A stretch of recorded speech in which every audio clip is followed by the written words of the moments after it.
Let the record show that all members of the Shafter Planning Commission are present tonight. I'll entertain a motion to approve tonight's agenda. Make the motion. I second. Commissioner Joshan, Aye. Heiser, Wiebe, France, Aye. and Sanchez. Aye. And if I can get a motion for approval of the November 12th, 2024 minutes. Yeah, I'll make that motion. I'll second. Commissioner Joshan, Aye. Heiser, Wiebe, Aye. France, Aye. and Sanchez. Aye. This time we'll open the public comment of tonight's meeting. This portion of the meeting is reserved for persons wanting to address the commission only on matters not listed on this agenda. Speakers are limited to 5 minutes unless additional time is needed for translation.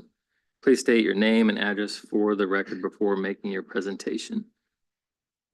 Anyone in the audience wishing to present? Anyone online? Seeing no one in the audience or online, we'll close the public comment at this time and move on to the public hearing portion of the meeting.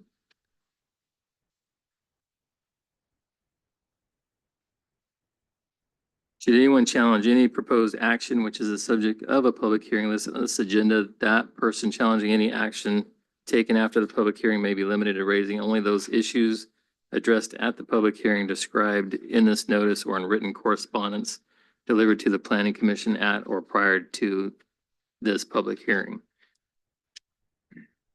I'll ask staff to present on item number 1 of the public hearing, tentative tract map number 7461. Thank you. Yes, so Lennar Homes of California is requesting approval of a tentative tract map to subdivide 82.5 gross acres into 289 lots. That includes 281 single-family residential lots ranging from 5,000 to 14,000 square feet in size. The tract will also include a 2.5-acre public park and various landscaping and passeos for a walkable paseo and nature trail system. This tract is located on the southeastern limits of the city of Shafter within the area known as the Mission Lake Specific Plan. It is the first of 4 different residential tracts that Lennar is proposing in this area. As you can see here outlined in the red, those are the tract boundaries. It's just north of 7 Standard Road, located generally between Zerker Road and the Callaway Canal. Here we have a layout of the different residential lots and the street system. You can see the paseo system leading to a central park in the middle. You can see 7 Standard Road. So the tentative tract map as proposed is consistent with the City of Shafter General Plan and the Mission Lake Specific Plan, substantially conforms to the Subdivision Map Act and Municipal Code Title 16, along with all other applicable policies and development standards of the City of Shafter. The lots and the layout of the subdivision are compatible with the requirements of our codes and the conditions of approval that were drafted by the engineering department and planning, building, and public works are in our mind sufficient to approve of this project. It is exempt from any CEQA requirements since it was adopted and approved as part of the Programmatic Environmental Impact Report with the 2005 General Plan. So the recommendation from staff is that the Planning Commission adopt Resolution 24-449, recommending that the City Council approve tentative tract number 7461 with the associated findings and conditions of approval. That concludes my presentation. If you have any questions, please let me know. I'll go ahead and open the public hearing on item number 1 at this time. Anyone wishing to speak for or against the project, please step forward. State your name and address for the record. Anyone online? Seeing no one in the audience or online wishing to speak, we'll close the public hearing at this time and move on to questions from commissioners for staff.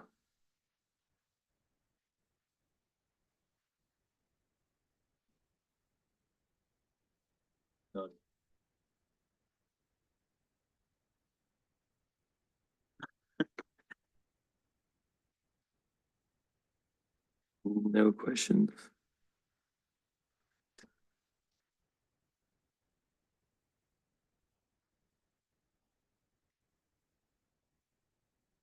There's no questions. I'll entertain a motion on item number one, tentative track map number 7461.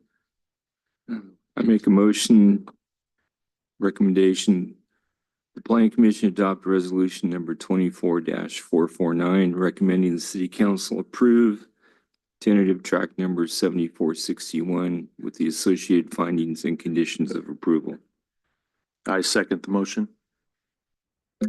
Commissioner Joshan, Aye. Heiser, Aye. Wiebe, Aye. Franz, Aye. and Sanchez. Aye. We'll move on to item number two of the public hearing and ask staff to present on item number two, zone code amendment number 24-20. Yes, this is Zone Code Amendment 2420. It's actually a very simple requested revision of the zoning ordinance related to special event permits. This is a staff initiated request to amend the zoning ordinance. Currently in the zoning ordinance for special event permits are handled at the staff level. Unless it's anticipated that greater than 50 people at any given time would be at such an event, and therefore it then requires a council approval. After discussions with other leaders in the city as well as the council, the staff wishes to raise this threshold to greater than 500 people before requiring city council approval. Currently, the policy poses constraints to the approval process in the sense that, especially with relatively low attendance events, because a lot of times these come in and there's a lag between being able to approve them because it has to go to the council. So let's say someone submits on the Wednesday after the second meeting of the council, they've got to wait almost 3 weeks for that to be approved by the city council. And it seems like it would be better for an approval to remain at the staff level and not impede the dealings of the city council in such matters, because it just sort of takes time away from something that can really be done at the staff level. It would improve efficiency, it would reduce the council's administrative load, and would foster community engagement by encouraging manageable events and streamlining approvals. So with that, so literally it is a change in the zoning ordinance of changing it from 50 to 500. So with that, staff recommends we conduct hearing and adopt resolution 24-453, which recommends the approval of the zone code amendment. It's an amendment to chapter 2 of Title 17, the zoning ordinance of the Shafter Municipal Code, to change the threshold for requiring city council approval of expected people for special events from 50 to 500, and to make that recommendation to the city council. And with that, I'd be happy to answer any questions you may have. Go ahead and open the public hearing for item number two, zone amendment number 24-20. Anyone in the audience wishing to comment, please step forward and state your name and address for the record. Anyone online, Vanessa?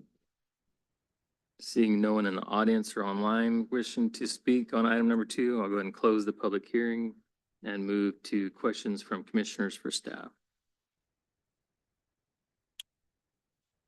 Steve, who in staff approves this? Like when you say staff, like who would it be handed to take a look at the situation of the whatever they're having? Who approves that? It's approved by me. It's also approved by the police chief or one of his representatives, as well as if an encroachment permit is necessary, like for traffic control, then the city engineer would also be involved. So between those three, the special event permits are reviewed and approved, or at least if it's greater than 50 people, recommended for approval and then placed on the city council's agenda, and then they have to consider it. You being in other cities and other areas, what is typical for this?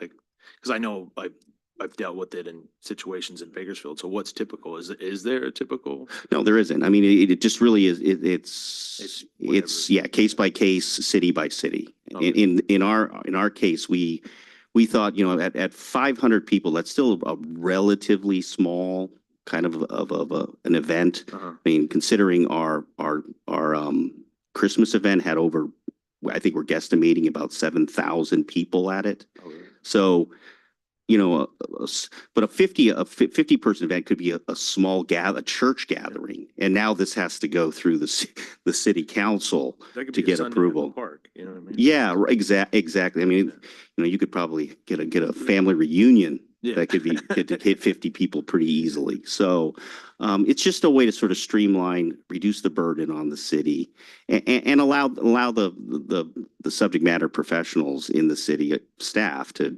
make that determination. And ultimately, this is a recommendation that will go to the council for approval. Yeah. Yeah, we're not bypassing any procedures. We're changing the number, basically.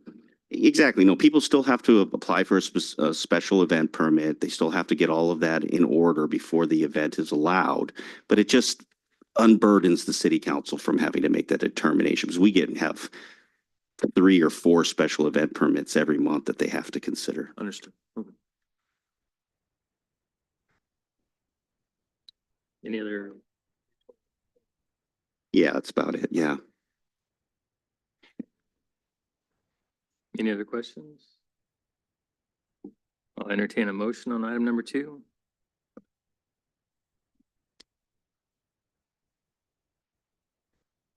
Make a motion, we adopt resolution number 24-453, recommending approval of ZCA number 24-20, an amendment to chapter 2 of Title 17 zoning ordinance of the Shafter Municipal Code, to change the threshold for requiring city council approval of expected people for special event permits from 50 to 500 to the city council.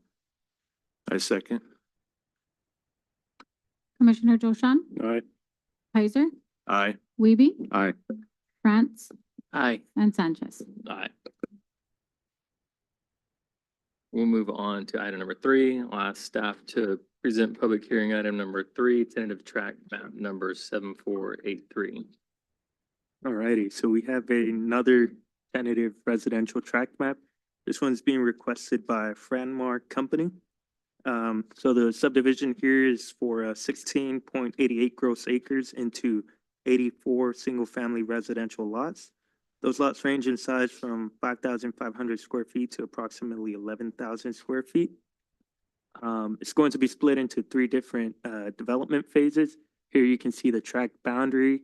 So this tract is located within the Marcona Preserve specific plan, which is located between the Frying Kern Canal and the Callaway Canal. So it's going to be just between North Jewetta Avenue, the solar field to the north, and the Frying Kern Canal. And so this was formerly going to be a future middle school under the Norris School District. However, Norris, decided that they didn't need the school after all, and so there was a request to do a specific plan amendment to essentially change the land use designation to allow for, an additional 84 residential dwelling units here, which was approved by council. Here you can see the lot and street layouts. Again, just 84 lots. There's also going to be what looks like a public access lot that would lead to a future Frying Kern Canal bike trail system. And same thing, we have the typical findings that we require for the approval of tentative tract map. So the map as it's proposed is consistent with the city's general plan and the Marcona Preserve specific plan. It conforms to the California Subdivision Map Act and all requirements of the Shafter Title 16. The uses and design are compatible with adjacent projects. The adjacent projects also include more residential development from Lennar Homes. It complies with the general plan policies and all other applicable local ordinances. The conditions of approval, were drafted by the city's different departments with help from other advisory agencies and public agencies in the area. It's also exempt from CEQA since the residential development complies with the Marcona Preserve specific plan requirements. which was also part of the certified programmatic environmental impact report. So the recommendation from staff is that the planning commission adopt resolution 24-455, recommending the city council approve tentative track number 7483 with the associated findings and conditions of approval. Any questions? Go ahead and open the public hearing on item number 3. Please step forward if you'd like to speak in favor or against the project. State your name and address for the record. Anyone in the audience wishing to step forward or online? Seeing no one in the audience or online wishing to speak, we'll go ahead and close the public hearing and move to questions from commissioners for staff. Once again, no here.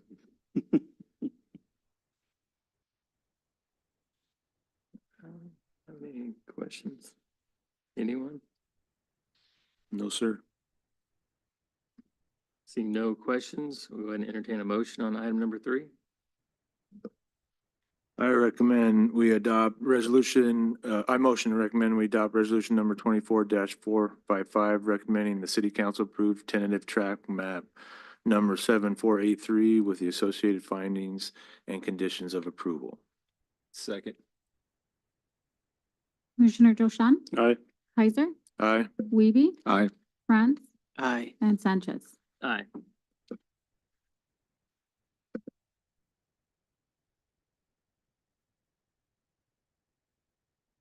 We'll move to item number 4, the public hearing. Ask staff to present on number 4, the conditional use permit number 24-150. Alrighty. So yeah, this is for, there's a request to allow the installation of a 145 kilowatt commercial ground mounted solar system. Essentially, the applicant is just requesting this to offset on-site energy consumption from existing ag uses. As you can see here, it's located at 1651 Zerker Road. It's inaccessible to the public and it's out of view of the public. So really, it is just a small private, a solar field. And the only reason the CUP is required is because currently our zoning ordinance requires that any solar generation facilities producing above 5 kilowatts require a conditional use permit within the ag zone, which is outdated, but it's required. And so here we are. And yeah, so the zoning here is agriculture. And so per the zoning ordinance, we do have to go through this. It is categorically exempt from CEQA since it is just an accessory structure. There won't be any environmental impacts. Again, it's out of sight of the public and out of mind. And really the applicant is just looking to use it to power their agricultural operations. So again, typical findings is consistent with the general plan and the zoning ordinance. It's not going to impair the integrity or character of the ag zone. There's adequate provisions for all utilities. It's not detrimental to public health, safety, nor will it have any sort of impact on the environment.